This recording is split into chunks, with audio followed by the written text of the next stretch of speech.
But there's another kind of danger of dispensational I've seen, and that has a lot to do with what they say about Israel. Because dispensationalism says what's happening in the Middle East right now since 1948 is fulfilled prophecy. It had to happen. God's given them their land back according to his promises, and they'll be there forever. And therefore, all of their enemies are attacking them in vain, because God's going to stand up for them and defend them.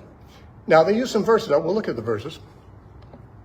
But what danger is there in that? Well, I got an email from a friend.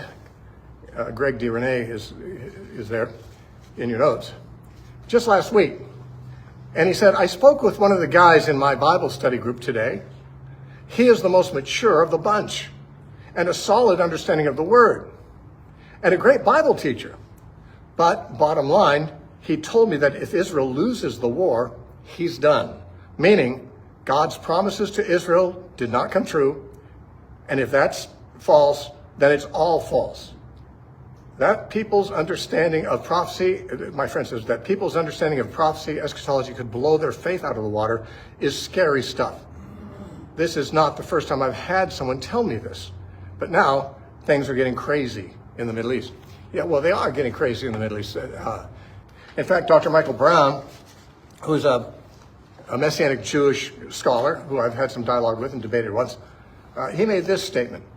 He said, somehow we forget that this is not about ethnic superiority. It's not about the Jewish people being better than anyone else. It's not about the Jewish people being superior. It's about God's faithfulness. This is a matter of the integrity of God. If God cannot keep his promises to Israel, you have no confidence that he can keep his promises to you, the church. Now, I've heard this more times than I can remember. I just happened to pick it out because he and I were in dialogue, and he said that, but I've heard that for years. Imagine. Maybe you don't have to imagine. Maybe you're kind of of the same mind. I've been told Israel's there to stay, and that God's faithfulness is hanging on it. That's very commonly said by Christian Zionists. They say, you know, God's faithfulness is in the balance here. If Israel is defeated, God is not faithful.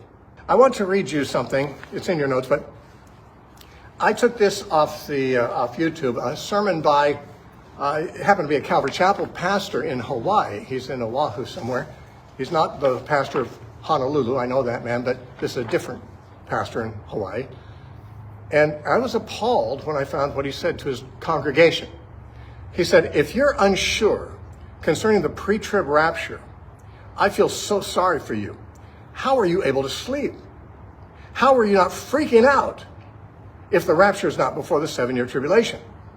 If I had any uncertainty about that, I'd be digging a tunnel. I'm not trying to be funny. This is not hyperbole. Were it not for the sound doctrine of the biblical truth of the pre-trib rapture, I would literally go out of my mind. I would go insane. And I'm serious about that. This is not hyperbole. Were it not for that, I'd be curled up in a fetal position. And you know what? I believe him. This is the stuff lapses are made of.